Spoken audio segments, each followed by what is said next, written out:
Hi guys, स्वागत है आपका एक और नई वीडियो में। तो फिर से हम लोग आज के बहुत सारी इंपॉर्टेंट न्यूज़ के साथ। तो भाई जो कल हुआ है, मतलब रोहित शर्मा को कैप्टनसी से हटा दिया गया है, उसके ऊपर बात करने वाले हैं कि भाई कैसी पॉलिटिक्स चल रही है। और ये भी बता दिया गया कि भाई 2027 के वर्ल्ड कप में भी मतलब इनका एकदम कंफर्म नहीं है। बहुत ही इंपॉर्टेंट इस पर बात हम लोग करने वाले हैं। रविंद्र जडेजा को भी जगह नहीं मिली है ओडीआई स्क्वाड में, इसके ऊपर भी थोड़ी सी बात करेंगे। और एक प्लेयर ऐसा है जिसको भाई सारे फॉर्मेट में जगह मिल गई, पता नहीं क्यों। और बात करने वाले हैं थोड़े अपने प्लेयर्स के बारे में, फिर चाहे ऋतुराज गायकवाड़ की परफॉर्मेंस हो या फिर अंशुल कंबोज जिसको बहुत सारे लोग क्रिटिसाइज कर रहे थे, उसके बारे में बात करने वाले हैं। नूर अहमद के बारे में बात करेंगे, डेवन कॉनवे के बारे में बात करेंगे। फिर बात करने वाले हैं ऐसे प्लेयर्स जो कि अनकैप्ड हैं और वो रिलीज किए जाएंगे सीएसके की तरफ से, उसकी लिस्ट हम लोग देखने वाले हैं। फिर थोड़ी सी रिप्लेसमेंट्स के बारे में बात करने वाले हैं, क्योंकि लोगों के बीच में अभी भी थोड़ा डाउट है कि भाई कैसे क्या होगा। तो सब कुछ हम लोग इस वीडियो में कवर करने वाले हैं। और एमएस धोनी की भी बात करने वाले हैं। तो प्लीज भाई पूरी वीडियो जरूर देखिएगा, आपको बहुत मजा आने वाला है। और अगर आपको वीडियो अच्छी लगे तो प्लीज भाई लाइक जरूर कर दीजिएगा और चैनल जरूर सब्सक्राइब कर दीजिएगा ऐसी ही वीडियोस के लिए। और हाँ, टेलीग्राम ज्वाइन करना मत भूलना, क्योंकि आपको पता है कि वहाँ पे क्या होता है। सबसे पहले न्यूज़ वहाँ पे आपको मिलती है। मैचेस फ्री में देखने हैं तब भी आपको वहीं पे लिंक्स मिलेंगे, तो कमेंट बॉक्स और डिस्क्रिप्शन में आपको लिंक मिल जाएगा, कहीं से भी आप ज्वाइन कर सकते हैं। तो चलिए, बातें बहुत हो गई, अब हम लोग शुरू करते हैं इस वीडियो को। तो सबसे पहले हम लोग बात करने वाले अपने प्लेयर्स के बारे में, इसको जल्दी से निपटा देते हैं। तो सबसे पहले ऋतुराज गायकवाड़ के बारे में बात करेंगे। तो भाई पता नहीं क्यों 5 नंबर पे बैटिंग करने आ रहे हैं, मेरे मतलब समझ के परे है। मतलब इतना भी आपका नहीं चलता क्या? रेस्ट ऑफ इंडिया में वाइस कैप्टन है आप, कहीं भी आ सकते हैं बैटिंग करने, लेकिन 5 नंबर पे आ रहे हैं। पता नहीं क्या उनके दिमाग में चल रहा है। और भाई क्या शॉट खेल कर आउट हुए हो आप, मतलब शर्म नहीं आती? मैं क्या ही बताऊं यार, मैं बहुत ज़्यादा फ्रस्ट्रेट हो गया हूँ ऋतुराज गायकवाड़ से। पहली बात तो ये नंबर जो ऊपर नीचे करते आ रहे हैं, ओपन करना चाहिए, तो भाई ओपन नहीं कर रहे हैं। चलिए ओपन ना करिए, कम से कम 1 डाउन तो आइए। नंबर 5 पे आने से मतलब क्या ही आपको फ़ायदा मिल रहा है? ऊपर से जब आ रहे हैं बैटिंग भी मिल रही है, उसके बाद गलत शलत शॉट मार के आउट हो जा रहे हैं, तो भाई ये बहुत ज़्यादा फ्रस्ट्रेटिंग हो रहा है। भाई मैं क्या ही बताऊं, दूसरी इनिंग शुरू हो गई है, 2 विकेट्स हो गए हैं। ऋतुराज गायकवाड़ बैटिंग करने आएंगे, होप करते हैं बेस्ट के लिए, क्योंकि 9:30 बजे से मैच भी शुरू हो गया होगा। तो भाई होप करते हैं कि भाई अच्छा करेंगे। फिर इसी मैच में हम लोग अंशुल कंबोज की बात कर लें। तो भाई जो डाउटर्स थे वो मतलब बिल में जा चुके हैं। मैंने बहुत पहले बताया था कि भाई एक मैच से आप जज नहीं कर सकते हैं, और उसमें मैंने ये भी बताया था कि भाई वो पूरी तरीके से फिट नहीं लग रही, इसी वजह से 120 के आसपास गेंदबाजी कर रहे हैं। आप एक मैच लेकर उनके पूरे करियर को जज नहीं कर सकते, मैंने बहुत पहले बता दिया था। और आप रिजल्ट अब देख सकते हैं, पहली पारी में 1 विकेट लिया, फिर 4 विकेट्स ले लिए हैं दूसरी पारी में। और कितनी शानदार बॉलिंग कर रहे थे, एकदम लाइन पे, टप्पे पे, और स्पीड भी मतलब 135 के आसपास थी। तो भाई मज़ा आ गया ये देख कर कि भाई अपने डाउटर्स को रॉन्ग प्रूव कर दिया है। अब बस एक प्लेयर से और मतलब तमन्ना है, आयुष मात्रे भाई, वो भी अपने डाउटर्स को रॉन्ग प्रूव कर दें। तो होप करते हैं बेस्ट के लिए इन दोनों के लिए। और हाँ, फिर बात करेंगे हम लोग डेवन कॉनवे के बारे में। तो भाई पहले मैच में तो फ्लॉप हुए ही थे, आपको पता ही है। दूसरे मैच पे भी मतलब डक लगा दिया, 2 गेंद पे 0 रन। तो भाई ये तो मतलब ड्रॉप होने वाले हैं, ये रिलीज़ होने ही वाले हैं, तो ज़्यादा बात इनके बारे में नहीं करते हैं। ही इज़ फिनिश्ड नाउ मेरे हिसाब से। हालांकि मेरे one of the favourite players हैं अभी भी, मतलब फॉर्म खराब चल रहा है, तो इसका मतलब ये नहीं कि मैं उनको छोड़ दूंगा, लेकिन हाँ, चेन्नई के हिसाब से ये मतलब उनके फ़ायदेमंद नहीं होंगे, तो इनको तो रिलीज़ करेगी चेन्नई सुपर किंग्स। फिर बात करने वाले हैं नूर अहमद के बारे में। तो मैंने पिछले वीडियोज़ में भी बताया कि भाई इनके अंदर जो कंसिस्टेंसी है वो नहीं है, और लगातार दिख रही है। पहले मैच में 4 ओवर्स में 21 रन दिए थे, 1 विकेट लिया था, काफ़ी शानदार बॉलिंग कराई। फिर भाई दूसरे मैच में हुआ कि भाई 4 ओवर में 40 रन, 1 विकेट।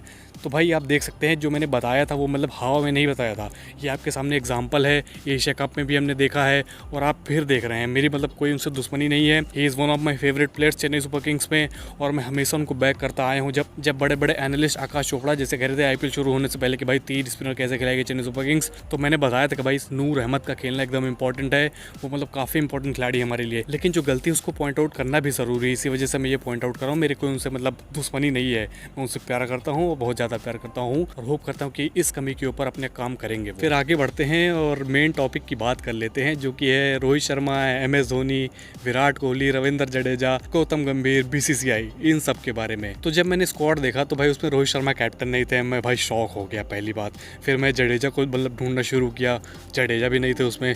फिर देखा गिल कैप्टन बनाए जा चुके हैं, चलिए कोई बात नहीं। फिर उसमें एक नाम मैंने देखा हर्षित राणा का, तो भाई चलिए कोई बात नहीं, मतलब मैं अपने आप को संतावना दे रहा था कि चलो कोई बात नहीं, इसके बारे में सोचेंगे। और जब मैं सोच रहा था तो मैंने सोचा कि भाई एक ऐसा खिलाड़ी भी था जो बीसीसीआई को अपना कुत्ता बनाकर रखता था, और आपको पता होगा वो कौन है? वो है हमारे एमएस धोनी। मतलब जो मर्जी थी उसकी, जो टीम इंडिया के लिए सही था वो करता था, और वो काम करते करते ट्रॉफीज भी जीती हैं। तो भाई उनके बराबर कोई नहीं हो सकता है, एमएस धोनी के बराबर कोई नहीं हो सकता है। और रही बात विराट कोहली और रोहित शर्मा की, तो अजीत अगरकर ने ये भी कह दिया है कि मतलब कंफर्म नहीं है कि भाई 2027 का वर्ल्ड कप भी वो लोग खेलेंगे। भाई कैसी बात आप लोग कर रहे हो? मतलब कितना मतलब प्यार से वो लोग कह रहे थे जब इंटरव्यूज दे रहे हैं कि भाई हम 2027 का वर्ल्ड कप खेलना चाहते हैं, वो हमारा ड्रीम है कि हम लोग वर्ल्ड कप जीतें। मतलब कैसी बातें आप कर रहे हो? मतलब ऐसा भी नहीं कि भाई वो लोग फिट नहीं है, इतने शानदार तरीके से खेल रहे हैं। 2025 के आईपीएल में कितना शानदार वो लोग खेले हैं और एक ऐसी स्टेटमेंट्स आप पास करें कि 2027 के वर्ल्ड कप में वो लोग नहीं खेल सकते। ये मतलब बहुत बेकार चीज़ है भाई। मैं भी चाहूँ तो भाई हाथ धो सकता हूँ बहती गंगा में, ट्रोल कर सकता हूँ रोहित शर्मा विराट कोहली को, क्योंकि भाई बहुत सारे जो फैंस थे विराट कोहली और रोहित शर्मा के वो ट्रोल करते आए हैं पिछले 5-6 सालों में। मैं चाहूँ तो ट्रोल कर सकता हूँ, लेकिन भाई ये गलत है, सरासर गलत है और मैं बेवजह किसी को ट्रोल नहीं करना चाहूँगा। रोहित शर्मा को आप मतलब 2027 तक कैप्टन रख सकते थे मेरे हिसाब से अगर देखा जाए तो। और चलिए कैप्टनसी में आप नहीं रखने कोई बात नहीं, आप किल को प्रमोट करना चाहते हैं, लेकिन फिर आप कहने कि भाई ये दोनों मतलब इनका श्योर ही नहीं कि भाई 2027 का वर्ल्ड कप खेलेंगे, ये कौन सी बात हुई। और रही बात हमारे प्लेयर की, रविंद्र जडेजा, उनको भी आपने ओडीआई से निकाल दिया है और उसके बाद स्टेटमेंट दे रहे हो कि भाई हाँ वो हमारे प्लान में है, स्कीम में है, बस पता नहीं किस वजह से भाई वो बताए नहीं कि भाई किस वजह से ड्रॉप कर दिया है। ये मतलब क्या ही पॉलिटिक्स चल रही है। और सीएसके फैंस कब से इसके बारे में बात करते आ रहे हैं, जब से एम एस धोनी से संन्यास लिया उसके बाद से पॉलिटिक्स लगातार चलती हुई आ रही है। जब से गंभीर आए हैं मतलब पीक पे चली गई है। सिर्फ एक ही आदमी है जो इस पूरे मतलब बीसीसीआई को सुधार सकता है, वो है एम एस धोनी। और आप देख रहे होंगे कि भाई जो ट्रोल करते आ रहे थे एम एस धोनी को, रोहित के फैंस, कोहली के फैंस, वो भी अब धोनी के फैन बनते जा रहे हैं, आप देख सकते हैं। तो भाई मतलब जो हवा है वो पलट चुकी है और सबको समझ में आ रहा है कि भाई कौन किसको कहाँ पे रखता था, कौन किसकी कितनी बातें मानता था और कौन कितना सक्सेसफुल है इन सारी चीज़ों को मतलब करते हुए। तो भाई एम एस धोनी की बराबरी कोई नहीं कर सकता और ये जो भी चल रहा है इंडियन क्रिकेट के साथ वो बिल्कुल बेकार चल रहा है।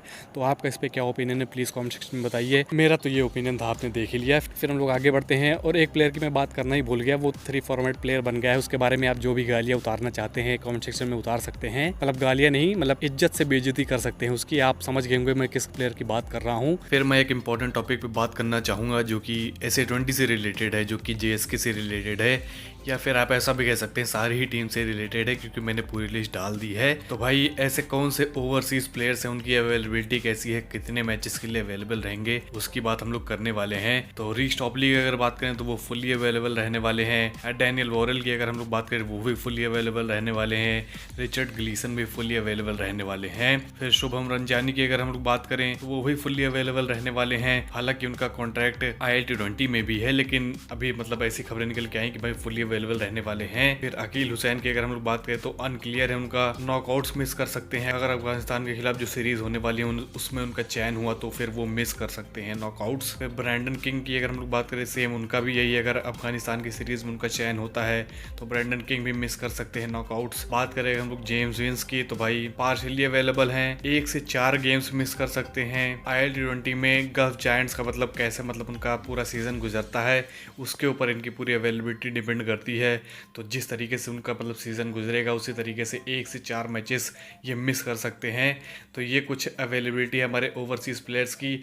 और होम प्लेयर्स तो भाई पूरे मैचेस के लिए अवेलेबल रहेंगे, मतलब उसमें तो कोई डाउट नहीं होना चाहिए आपको। तो ये कुछ लिस्ट आई है और अगर आपको किसी और टीम का भी देखना है तो आप ये पूरी लिस्ट दे सकते हैं। तो ये हो गई कुछ SA20 के बाद JSK की बात। फिर हम लोग आगे बढ़ते हैं और बात कर लेते हैं रिप्लेसमेंट्स के बारे में। तो भाई लोगों का ये सवाल रहता है कि भाई अगर आयुष मात्रे आए हैं ऋतुराज गायकवाड़ को रिप्लेस करके, 18 करोड़ के गायकवाड़ थे तो क्या 18 करोड़ ही आयुष मात्रे को मिलेगा? तो भाई ऐसा नहीं है। आयुष मात्रे का बेस प्राइस 30 लाख था, तो भाई वो 30 लाख में भी खरीदे जा सकते हैं। अगर वो नेगोशिएट करते हैं, आयुष मात्रे को ज्यादा सैलरी चाहिए तो चलिए 18 करोड़ से नीचे मतलब कुछ भी कोई भी सैलरी ले सकते हैं, लेकिन मेरे हिसाब से 30 लाख या फिर 1-2 करोड़ ही आप मान लीजिए, उससे ज्यादा मेरे हिसाब से आयुष मात्रे नहीं लेंगे। और ऐसे सभी मतलब रिप्लेसमेंट के बारे में है, तो उसमें ज्यादा सोचने की आपको जरूरत नहीं है। ये सवाल मेरे मतलब कमेंट सेक्शन में कई बार आ चुका था, तो मैंने सोचा एक बार क्लियर ही कर दिया जाए इसको। फिर बात करते हैं ऐसे कौन से अनकैप्ड प्लेयर हैं जो कि रिलीज किए जा सकते हैं चेन्नई सुपर किंग्स की तरफ से। तो सबसे पहला नाम आपको गुरजप्रीत का पता ही होगा, वो तो मतलब बाहर ही चले गए हैं, ब्रेविस उनको आए थे रिप्लेस करके, तो चलिए वो तो बाहर ही गए हैं, उनके बारे में सोचना बंद कर दीजिए। वो सीएसके स्क्वाड के हिस्सा नहीं है, क्योंकि सीएसके ने साफ साफ बता दिया था कि भाई डेवॉल्ट ब्रेविस को उन्होंने 2-3 साइकिल्स के लिए साइन कर लिया है, तो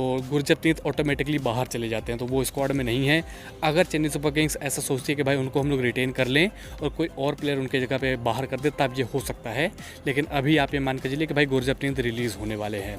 फिर दूसरे प्लेयर की अगर मैं बात करूँ तो शेख रशीद का मैंने 50-50 बताया था और उनका अभी भी 50-50 ही है, मतलब कुछ कंफर्म नहीं है कि भाई वो रिलीज़ होंगे या फिर नहीं, लेकिन ऐसे भी खबरें हैं कि भाई वो रिलीज़ हो सकते हैं। फिर जो तीसरे प्लेयर होने वाले हैं वो होने वाले हैं आंध्र सिद्धार्थ। भाई इनका मतलब आप मान के चलिए कि कंफर्म है कि ये रिलीज़ हो सकते हैं, इनके ऊपर ठप्पा लग चुका कि ये रिलीज़ होंगे। तो ये 3 कुछ प्लेयर्स हैं और जिनके ऊपर डाउट्स है उनकी बात मैं कर लेता हूँ। तो सबसे पहले कमलेश नागरकोटी, शायद वो भी अनकैप्ड है, मुझे एकदम क्लियर नहीं है, लेकिन हाँ वो भी अनकैप्ड हैं, वो मतलब रिलीज़ किए जा सकते हैं।